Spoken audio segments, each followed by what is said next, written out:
Hi, and welcome to an Organized Chaos podcast. My name is Bobby Quarters. Chaos is here with me. Hey. Hey. So, we're here to talk about some movies, music, whatever else crosses our mind. But here is also the home of the most unbiased, genuine thoughts. We're not going to do anything just to say it, just to make money off of it, because we don't make a lot of money off this. In fact, we don't make anything. We just give our opinions. And our opinions are free and unsolicited, but they're not hateful ones. That is the important thing. Yes. But also, while you're here, please make sure to like, comment, and subscribe to my channel, that is Bobby Quarters, the podcast channel, Organized Chaos Podcast, and Chaos's channel while you're at it. So thank you for watching, and do enjoy.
The City Council of Blaine gave me the responsibility of putting together a show to celebrate the 150th anniversary of Blaine. I took the whole history of the town and I squeezed it like a piece of fresh bread.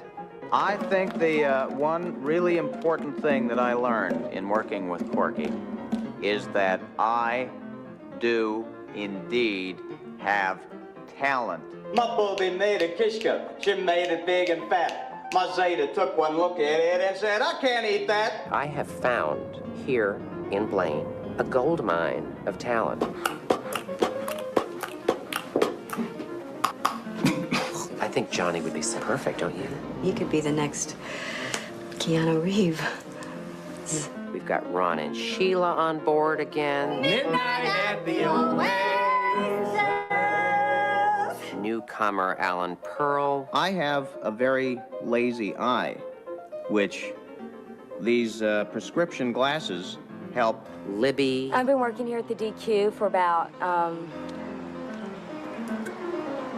And of course, Lloyd and I, it's like rams butting heads. Certainly, Corky has brought something to our little theatrical community. He's definitely different. You know, he can just do everything there is to do, and there's only one other person in the world that can do that, and that's Barbara Streisand. I have a little announcement to make. Mort Guffman is going to come from New York City and see our show. We have one shot at this. We've got one performance. With Mort Guffman coming to town, we need to hitch up our panties and run. What I'm doing here is I'm creating a closed circuit. Very important to keep your cap shunted like this so you don't accidentally detonate your charge. Don't stop. I want you to create a show. This is an announcement, a revolution. The message is clear. I'll be seeing you very soon. Not if I see you first.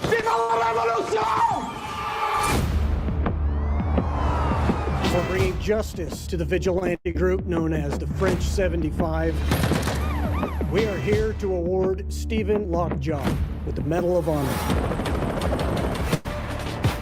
You have to understand, Willa. Me and Mom used to run around and do some real bad shit. They got hurt. Now they're coming after us. Sorry. I didn't ask for this. That's just how the cards were rolled out for me. It's not cards. You don't roll cards. It's dice. Dad, what is wrong with you? You're right. Let's go. I got a tunnel. Whoa, what's going on? I need a weapon, man. All you got is goddamn nunchucks here. You know where I can get a gun?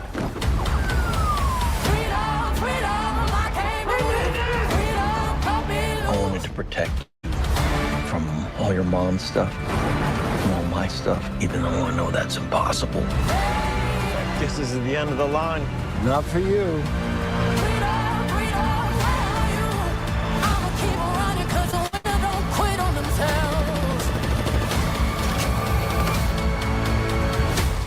Whoa, who's this? Oh, they're just my friends. Now, is that a he or a she or a they? It's not that hard. They, them. Okay, I just want to be polite. Keep running, jumping the aqueducts, fire hydrants, and hazardous smoke alarms on the back of us. But mama, don't cry for me, rap for me, try for me, live for me, breathe for me, sing for me. Yo, say it. Say it, baby. Love you, Bob. Love you too. You know what freedom is? No fear. Just like Tom Cruise. We're in Hawaii, baby. This is crazy. This is home. There's someone I want you to meet. This is Ben. My hand? He wants to shake my hand? Yeah. Hi, Ben. Our mom rescued him, and now he's part of our family. Ben, happy. He's kind of cute. Yeah, right?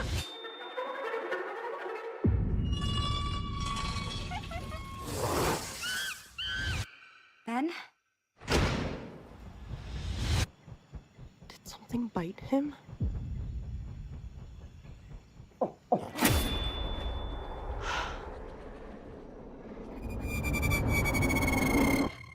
Ben? There's something wrong with Ben.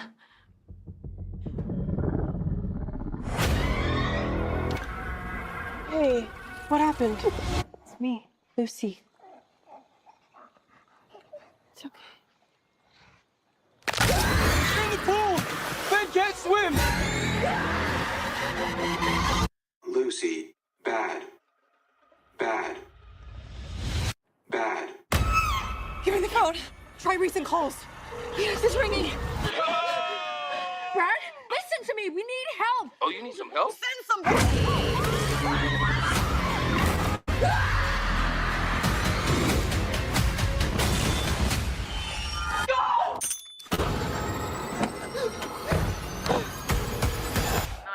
What's your emergency? Here, just send the police.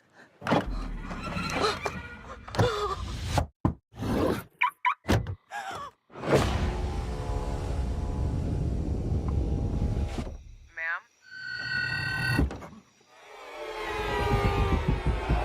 He found me.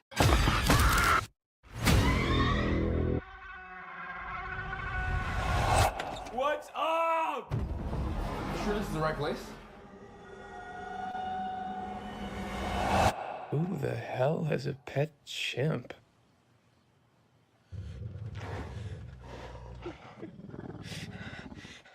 I can't do it. Okay. We'll do it live. Okay. We'll do it live. Fuck it. Do it live. I'll write it and we'll do it live. Fucking thing sucks. Well, it looks like I messed up a little bit there at the end, but you know what? For mostly That's editing all that right. very last minute and blind, like I didn't get a chance to pre-watch it or anything. I was just throwing it together. It turned out okay. Yeah, it's all right. That's worse. It's fine. It's not too bad. Yeah. How's it going, Bobby? Not too bad. Not too bad. Like, yeah, things are going pretty well for me, but man, it's been hectic. A lot more stressed yesterday. I'm glad things are going better now. But yeah, as I kind of went over on my other stream, I had a health scare with my cat, and he's doing better now. But man, it was terrifying for a moment.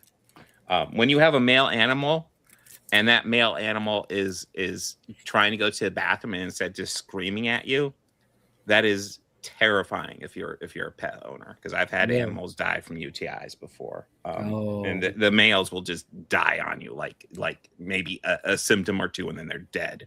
But fortunately I don't have to deal with that. He is UTI free. He just had something that could lead to a UTI. That's good you nipped it in the bud. Yeah, so nipped it in the bud. Kind of expensive vet visit, but like he is on the road to recovery, and he's a little stoned now. But he's happy. He seems happy. I can see why. But yes, that is resolved. Although it will have an impact on one of my reviews, so that is something to keep in mind when we get to it. Let me go ahead and I forgot to share my screen here, but we got some movies to go over. Do we want to just dive right in? Yeah. I just hold on. Check your email. I mean email? I don't have email. Hi, Elam.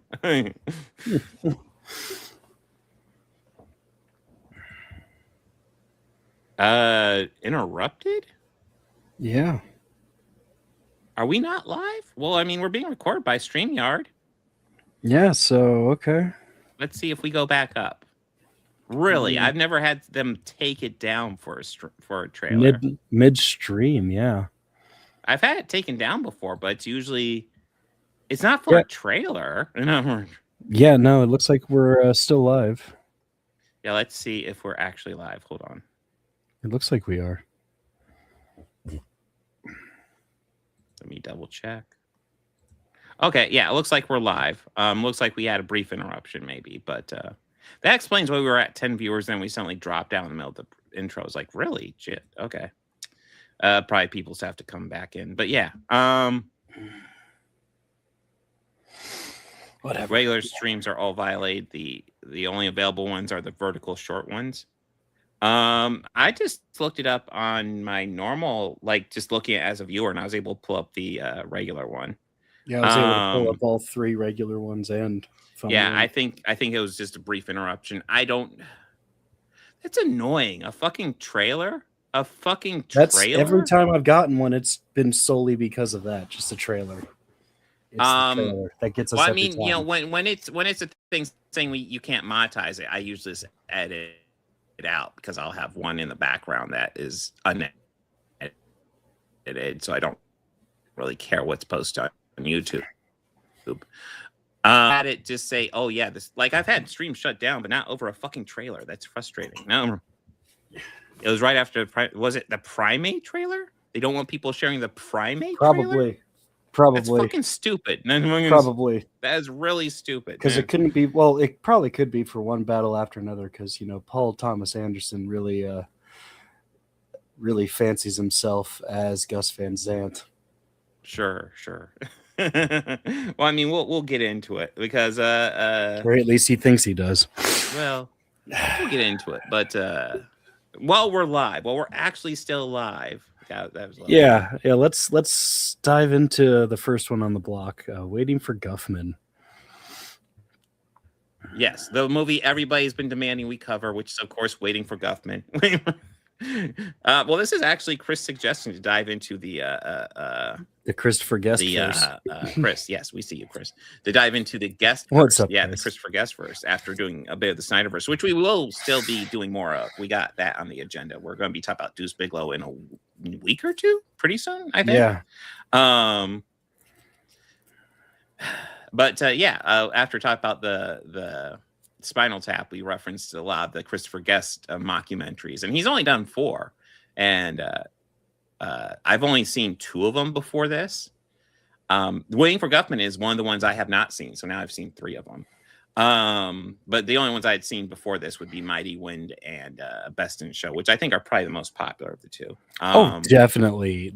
I think Best in Show is by far probably the most popular, but this Mighty Wind is. got quite. I think this is the first one that he did. Yes, it is. And I think it's niche enough that like it's definitely targeted to an audience. Oh yeah. So storyline wise, this is a thrilling documentary about a small town theater performance of the history of that small town, done by all the locals, and it's being run by Corky St. Clair, who is I'm sure we got a photo. Well, I mean, he's here. It's Christopher Guest, and he is running this show. Essentially he's going to do a play, and then they find out that this play is going to be viewed by someone named Guffman, who can give them the okay on whether or not this will become a Broadway show. So they're all really excited. They want to perform really well for this play.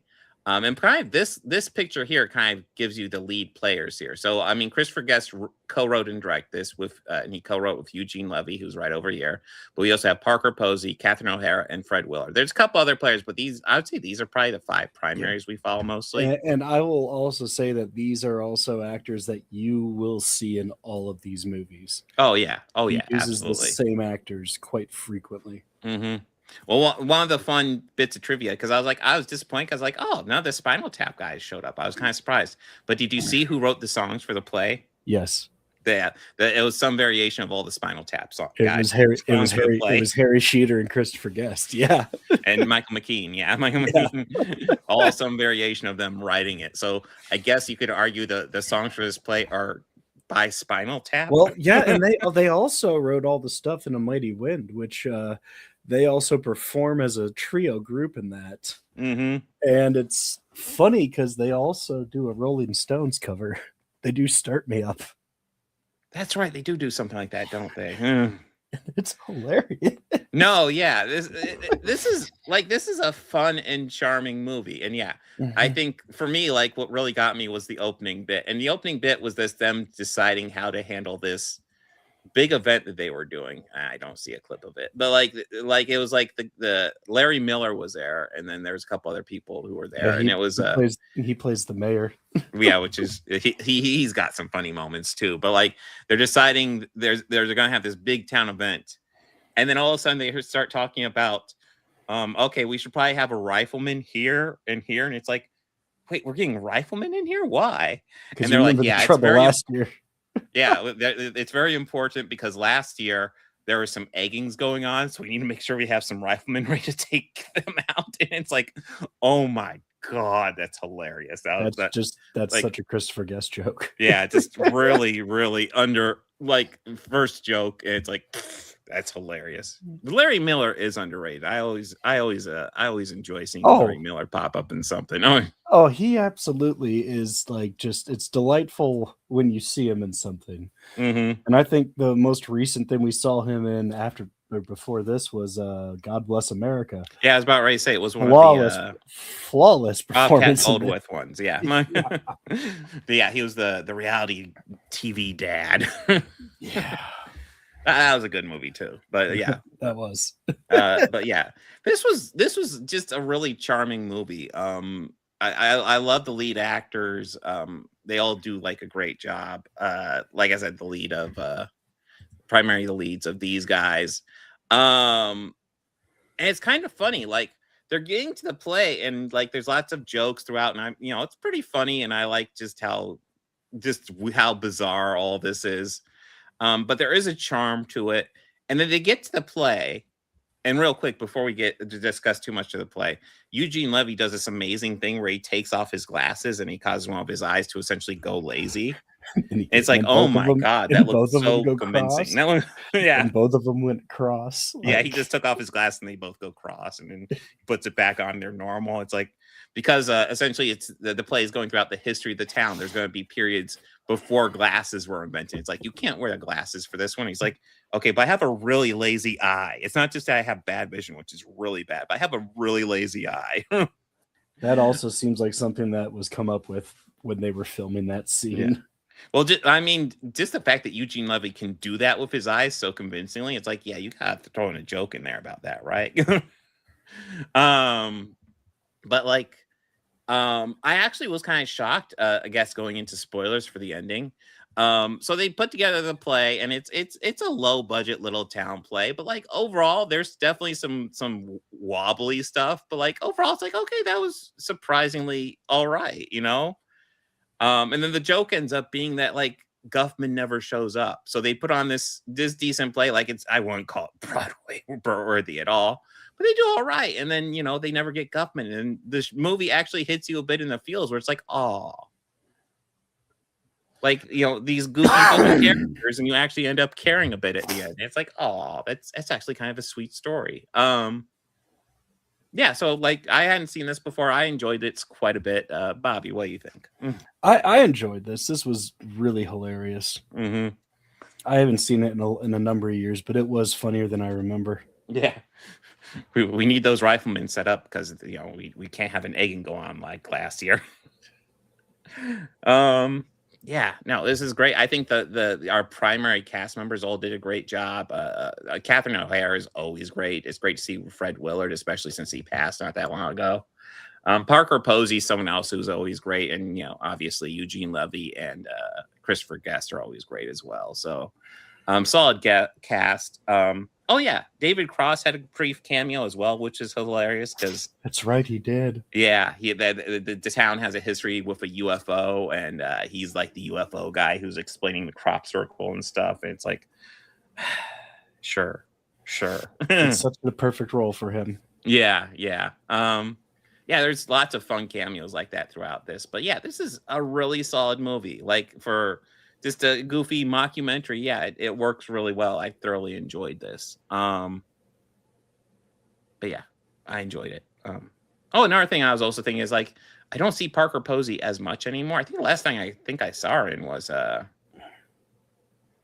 want to say the Netflix Lost in Space.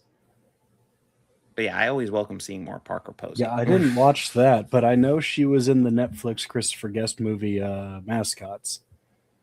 Oh, was she? I believe she wore like a skin suit of tattoos. So she had oh my God. That's fun. Well, I mean, thinking about it, like I think of like roles that I think of Parker Posey immediately when I hear the name, and I immediately go to Dazed and Confused. Yeah. Because she was such a bitch. Yeah. I kind of loved it. So it's more of when I see her in a movie, a part of me goes, oh, I hope she's a cold bitch in this movie. Because she's so good at that. She's not cold bitch here. She is the Dairy Queen employee. Literally sweetest person in the world. Yeah, probably the sweetest person here. Although nobody here is a jerk. Yeah, but she is definitely the sweetest person here. Yeah. Catherine O'Hara is always great. Yeah, Catherine O'Hara is amazing. This actually made me really excited because I knew we're going to be watching A Mighty Wind soon. So this movie made me excited to watch A Mighty Wind. Yeah, that is Mighty Wind next up, or is I don't know which one's next. I don't remember what order they came out. I want to say Best in Show would be next. Maybe, yeah. Best in Show should hold be on, fun too. I haven't seen that in a moment. That was in 2000, Best in Show. And A Mighty Wind was 2003. So yes. Okay, I was right. Best in Show is next. Okay, that makes sense. Well, yeah, this was 96, right? I want to say. Yeah. Sounds right. God damn, it doesn't feel like that long ago, too. 96 does not feel that long ago to me. No. But yes, No, I it thoroughly really enjoyed this. This doesn't. was fun. Anything you want to add, Bobby? No. Okay, I guess, are we ready for one battle after another? Yeah, let's dissect it. Okay, well, I guess I'll go ahead and lead off with this one since this was my pick, and then the next one's your pick, so I'll let you lead off with that one. Okay. So I have a very mixed history of Paul Thomas Anderson in that largely there's a lot of his movies that I pretty much like. There'll be elements I really appreciate, but overall I do not like the movie. I think one key examples would be like There Will Be Blood. I love the performances in that movie, but I just at the end of the day I was not overall thrilled with like the whole point of it. It was like, yeah, I get it. Daniel Plainview's a serious motherfucker and a piece of shit. I get it. For me, Paul Thomas Anderson has always best been exemplified by Boogie Nights, one of his earliest or his first movie. Maybe I think that's don't his know. first major film, and It was the first one I saw from him, and I enjoy that one. Well, actually, here's my issue with Boogie Nights. The first half is something that I thoroughly enjoy, and then I feel like in the middle of the movie, William H. Macy walks into the middle of a party and just blows the movie's brains out right in front of us, and the rest of it just goes completely off the rails. I will say it. The trajectory of the film changes at that moment. Yeah, and even at the end where he's back with Burt Reynolds' family unit that they set up. Yeah, it doesn't feel right. Yeah. For me, that movie, it's a fun premise, and I have a lot of fun with the first half, and the second half, I'm like, no. And it has some great performances too. Oh yeah, like amazing performances. I will go ahead and say I thoroughly enjoyed One Battle After Another. My issues with it are where like I have an issue with the end of Boogie Nights. My issue with this one would be the first act, which is kind of messy and all over the place, just kind of to get it into a position it needs to for the second act and third act. I also think it's a little bit redundant with how they deal with Corporal Stephen Lockjaw, who, by the way, brilliant name. I love that name.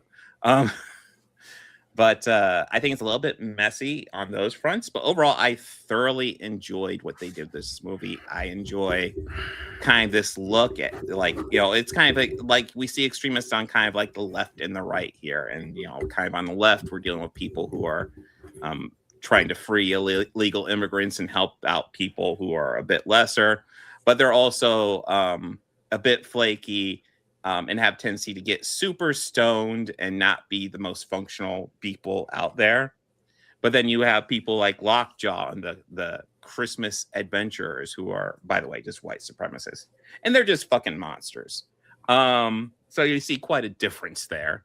I think Sean Penn as Lockjaw does a really solid job, in my opinion, of playing somebody who, like, you take seriously because he has power, but if he didn't have power, he would pretty much be a fucking joke. I think he does a great job here.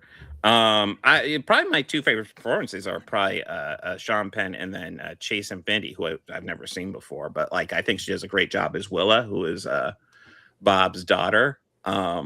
Yeah, I enjoyed her performance. Yeah, I thought she was great. I think Leonardo DiCaprio was solid, but like, it's worth saying for a solid part of the movie, he is stoned out of his mind. So he is trying to escape authorities while fucking stoned. So he's not doing his best. He's not playing in his best. But I don't know. I overall enjoyed this. Bobby, what do you think?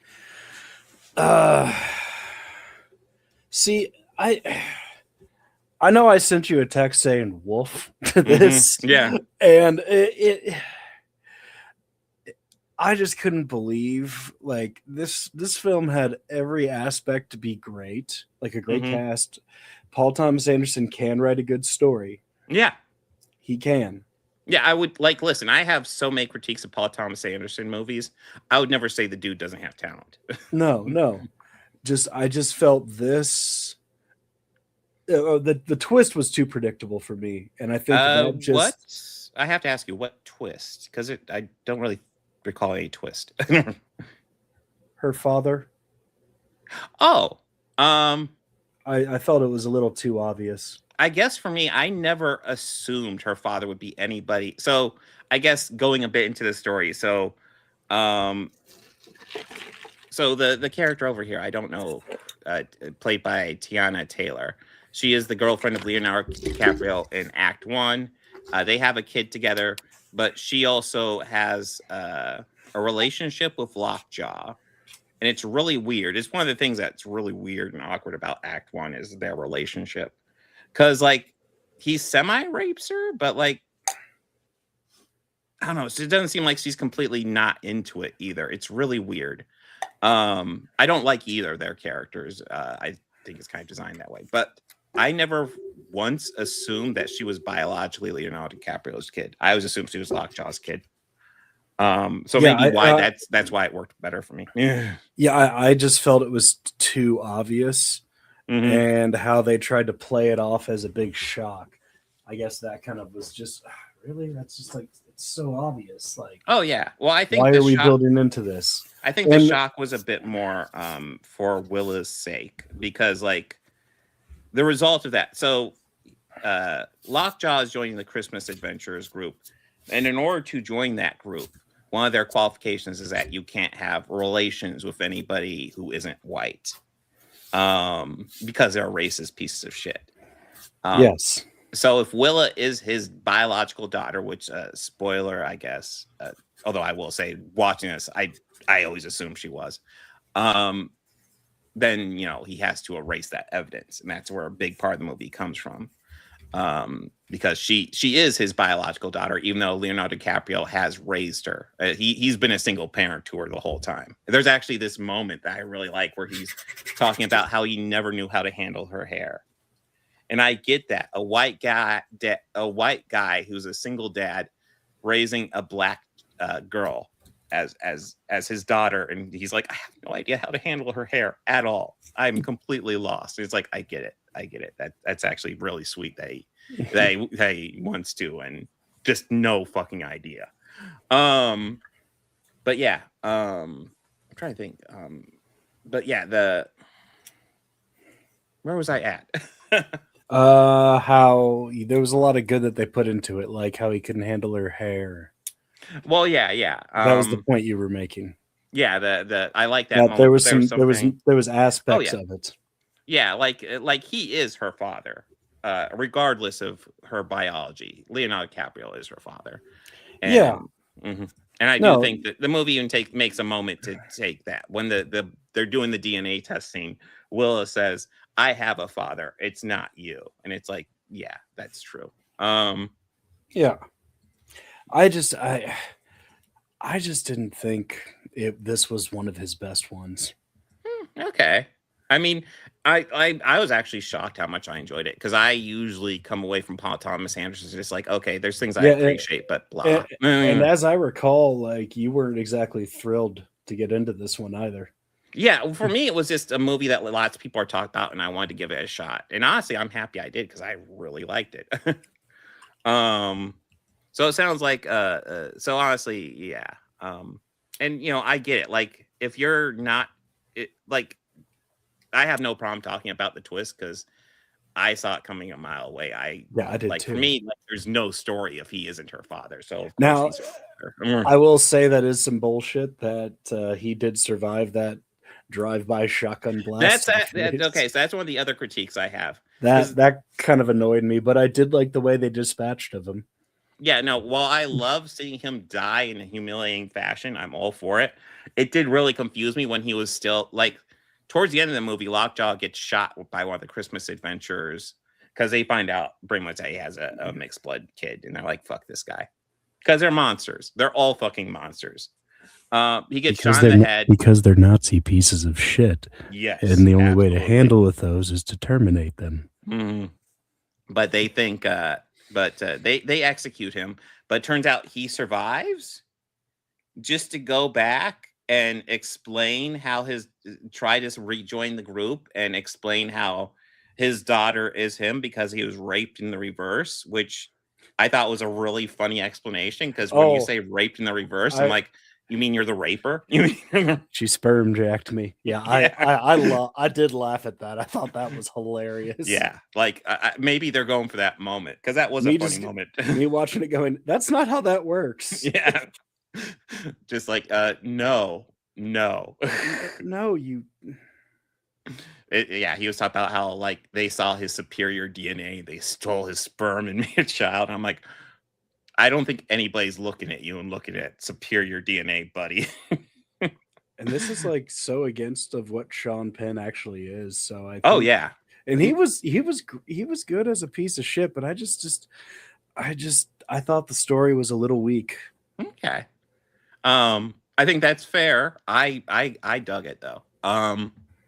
So yeah.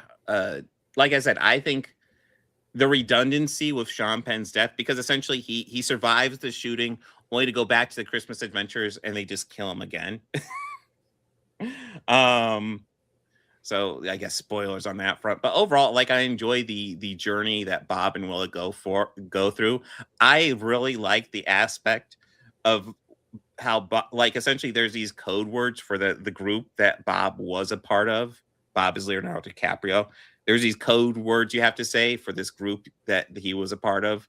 And like he was really dedicated to making sure Willa knew all the code words. So when it happened, she knew exactly what to say. She was on point. She was like, oh my God, yes, this is what I say. My dad required me. I learned this. And so she did it perfectly. And they went and helped her. And then Bob gets the call and he has to say the code words. And he's like, I'm too fucking stoned and drunk to remember any of that shit. I have damaged my brain for the past 30 years. I thought that was hilarious. Just like he forced her to remember, then he can't even remember shit. Yeah, no, there's quite a few moments I thought were pretty funny here, mostly to Bob, because yeah, he is just stoned throughout a good chunk of this. I think also shout out Benicio del Toro. Like he was kind of we see he's kind of like the sensei to Willa, and you know, essentially his star pupil. Yeah. And Bob's desperate, doesn't know who to go to, and he ends up going to his dojo, and it turns out he's running all these illegal immigrants through his place. And it's like, so he's a pretty base dude. And he seems way more on top of it than Bob is remotely. But yeah, I personally had a lot of fun. I enjoyed this. Leo is the best Bob. I am offended. I'm sorry. I'm offended.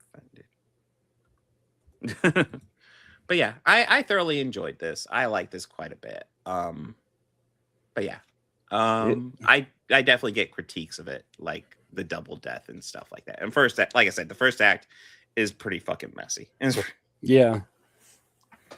Anything you want to add, Bobby? Yeah, I resent that, Chris. And no, he is not the best Bob. Yeah, we actually he's not lost even a Bob. we He's Leo. we actually lost the best Bob this past Saturday. So. Oh, true. God, Bobby Weir. Shit. Bobby Weir. Yeah, he was the best Bob. Yeah. I won't take that away. That he was a good Bob. One of the times I saw them was right after that Paris shooting. You know, where like those religious crazy assholes stormed a concert venue in Paris. It was that same day. Yeah. They played a concert here in Columbus, and Bob Weir of the Grateful Dead, Chris. Rhythm guitarist of the Grateful Dead, probably the greatest rhythm guitarist to ever lived. But he stopped before the show. He talked, and he said a moment like, you know, just I want to take a moment because we got some bad news out of Paris. And, you know, it was by religious extremists and people who, if they had it their way, they would outlaw music the entire world. Just true. He's also made, also in the days of the Parkland shooting, he also stood up for LGBTQ and pretty much talked about like just how shitty Republicans are for trying to outlaw and persecute them. Yeah. Bobby Weir was a man of the people. Yeah. Had been since the 60s. Yes. He was a bass dude. So. And obviously I'm a bit of a fan, so. Yeah, I like Grateful Dead, obviously not as much as Bobby, but yes. Yeah. Seeing that he passed away, I was like, oh shit. God. Elam is stoned and just being so cuddly right now. Oh. It's like, Dad, I'm happy. It's like, yeah, I know why, but I'll take it. Oh, that's okay, Chris. I will gladly talk about that band. Yeah. Any day of the week. So are we ready to get into Primate? Yeah, let's get I'll into the type of movie that I knew Take exactly point what. and, I will have a caveat to my thought. I knew exactly the type of movie I was walking into when I put this on our schedule. I didn't have. There? Oh gosh, yes. Hello. Okay. Yeah, yeah, Elam is having a great time. Yeah. I didn't have much expectation for this because I kind of knew exactly the sort of movie I was walking into. It's a killer animal movie, so it's supposed to be silly, goofy, over the top. But when it opened up with like the comment about rabies, and I was like, "Oh, this is the type of movie." Yeah, I was not expecting I knew that's what I was not expecting another rabies horror movie so soon. Yes. I thought this was just silly, goofy. Characters make it's standard horror fare. People make stupid, dumb decisions, and they pay. Yes. Yeah. Like one of the characters says he could push him off of the edge of an infinity pool. He's a chimp. Like, yeah. No, you can't. Yeah. So this family, their mother, she adopted or found the chimp, and kind of helped raise it from being a baby and took it home. Their mother died, and the chimp has kind of lived with them in Hawaii. So, yeah, that's the setup to it. So they go there, but a mongoose attacks him, and this mongoose has rabies. So he gets rabies, and then he starts killing the lead girl and all of her friends. Yep. And it is treated a lot like a slasher movie, which I would. That's a fair comparison, Chris, to Cujo. It's a fair comparison. I mean, Cujo's better, but. Well, I mean, I know the filmmakers were bragging about practical effects, and like the gore effect and the creature effects in here look excellent. How about that? It is very, very gory. How about that opening kill? Did that remind you of Hellraiser a little bit? No, we saw his face getting ripped off. It's like, holy shit. Immediately, I was like, I didn't think we'd be getting a Hellraiser reference in this film. Yeah. All right, cool. I'm here for it. Yeah, no, this is super gory. I have to add a caveat because, so I wasn't like I knew this was happening, but like I planned to see it Tuesday night after work, so I scheduled to go see it. And Elam is, when I wake up Tuesday morning, Elam is acting really kind of like he's doing the thing where he's crying out, but then he doesn't want me to get close to him. So essentially he's acting sick, and it's making me really concerned, but I can't really do anything before work. So I went to work really concerned and hoping everything's okay. And then I find out like essentially I do find out like he's fine, but like it's good to take care of it and nip it in the butt. But I am unfortunately going to see this movie concerned about my fucking cat and scared to death about my cat. And it puts me in a really not the best mood to watch a movie about a pet killer monkey going serial killer and killing all these things. Because throughout this whole thing, I'm literally thinking about Ben going, oh, poor Ben. That poor fucking monkey. Oh my God. Don't kill him. No, you gotta restrain him. You gotta stop him, but don't kill him. I'm freaking out over this monkey. And the movie is treating him like a serial killer, and it is so not vibing with me at all. So like I cannot say I enjoyed this movie. And there's lots of elements here that I don't think this is a poorly put together movie at all. I think this movie is going for a cheesy slasher movie. And it hits that. Like when the two, like I'm not gonna lie, when the two frat guys, the hot airplane guys show up just randomly, in my head, I'm like, oh, just two more fucking victims I gotta sit through. But like body count, the movie's playing into it. Yeah, the movie. They gotta pad the body count. Yeah. I mean, the guy if it was Rabies Kitty, I would have freaked.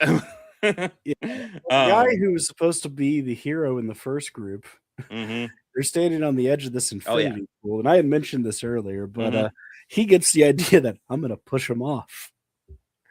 So he Yeah, thinks he's gonna it's his push this brilliant chimp idea. off, and Ben just avoids it and takes his legs and throws him down, and we follow him down Mhm. all the way and just dead on a rock. Do you think he made it? You think as his head hits the fucking rock very violently? I'll say juicily?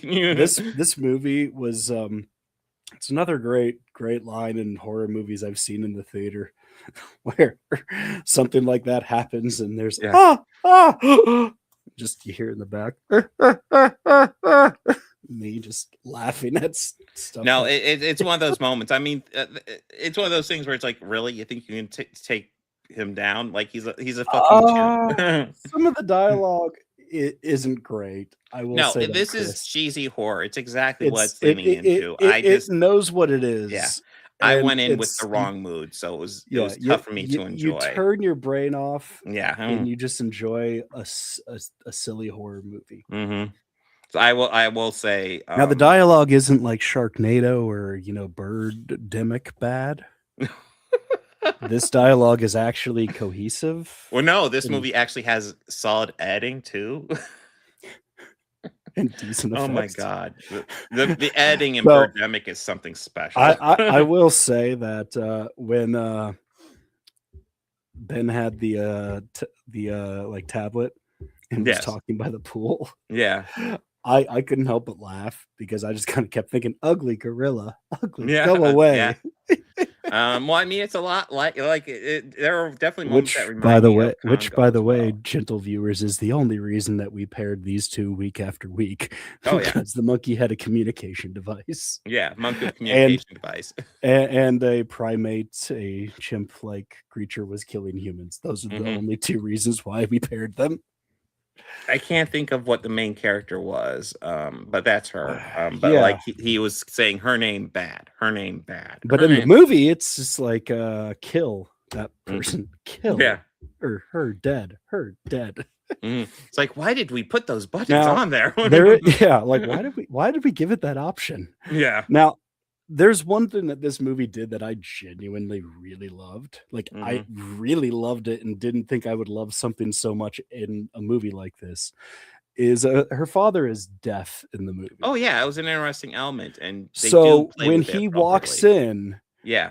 after all the mayhem and everything is ensued, everything drops out.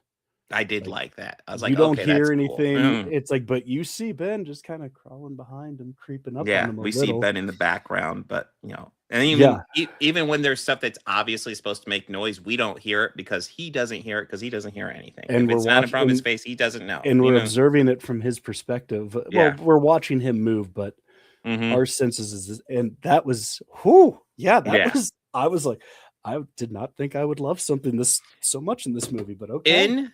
Even in my bad mood, I did appreciate that where you just hear the sound get muffled and you realize, oh, this is they're putting us in his perspective, and seeing Ben in the background obviously making noise and stuff like that, and he having no idea. It's like, oh shit. Now, I know that you probably don't remember, but when you saw this, because I saw this in AMC's as well, was yours stacked with a bunch of horror trailers? Mostly, yes. Okay. Yeah, I want to say horror trailers. Yeah. Yeah. A few decent And some ones. TV trailers, which I hate that those get played with the Oh regular my trailers god. now. That's annoying. Yeah, those are pretty bad. I love getting a fucking Amazon commercial in the middle of trailers. It's great. Yeah, I got a Fallout one. I thought it was weird. If it just played in the normal Fallout trailer, that'd be fine. But it's usually just blatantly a fucking TV commercial. It's like, fuck off. Yeah, it was like it was Fallout, but sign up for Amazon Prime Video where you can watch it. Where you can watch. Lame. But yeah, like I said, if you have an animal that's going through anything, probably don't check out. Yeah, this don't one. watch this one. That's not good. Because If it you're put not- me in a bad mood. I was desperately scared, especially after I got home and like he was complaining about going to the bathroom. It's like, oh no, no. Well, I'm happy Elam's all right. Yeah, I'm happy as well, but it did put me in a bad mood for Yeah, this. Unfortunately, but yeah. understandable, man. Oh, I'm sorry to hear that. So it wasn't. Yeah, it's unpredictable. Who knows what would have happened if Elam was acting fine that morning? I might have gone in and just had a blast with this one. As it is, I don't know if I'll even be able to go back and watch it because it was just such a headache getting Elam better. That being said, I do appreciate a lot of what this movie did. Yeah, the practical effects were great. It's a cheesy horror movie. Yeah, it's like I didn't enjoy it, but I appreciate it. Does that make sense? I appreciate it for what it is.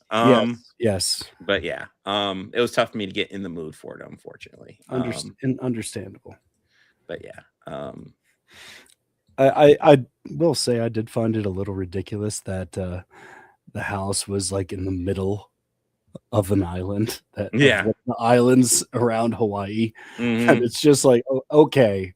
They live in a completely remote part. Like, well, I did think it was funny when the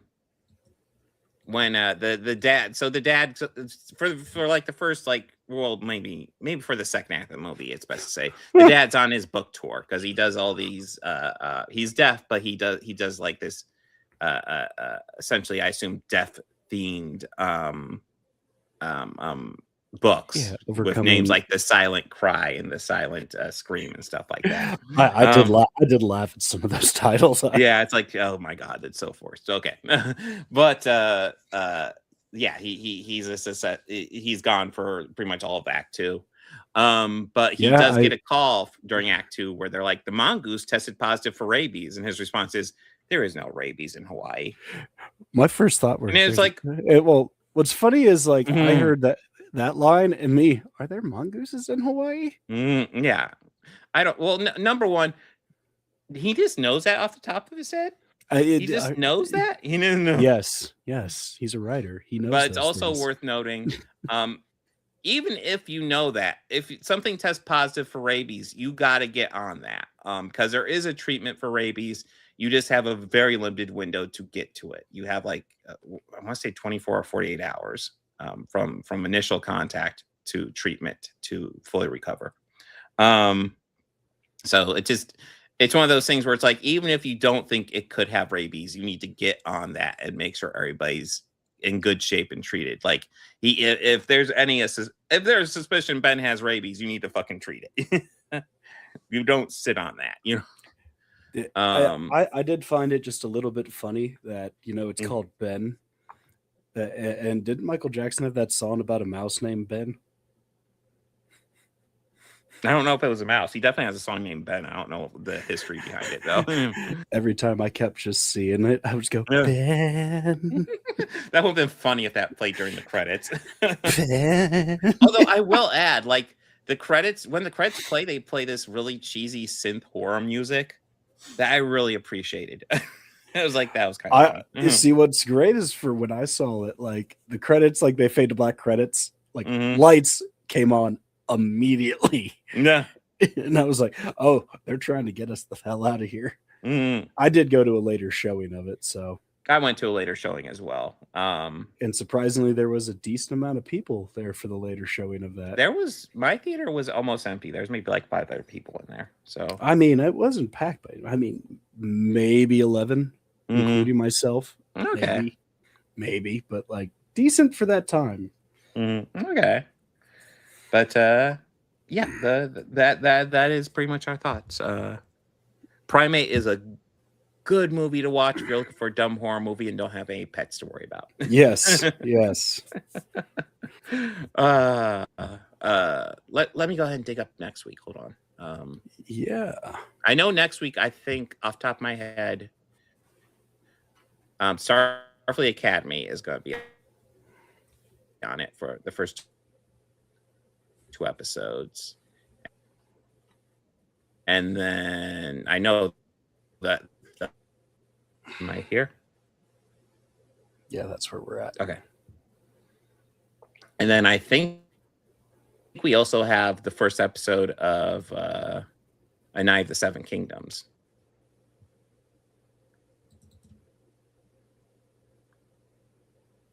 And then I don't remember what else.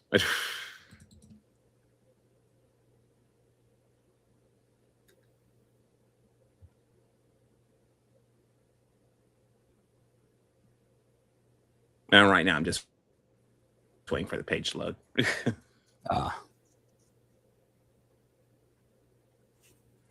What the hell? There it is. Or is it? I love watching a spinny circle on live stream. Oh, that's always great. Oh yeah, 28 years later. Okay. I'm shocked how quickly that's coming out.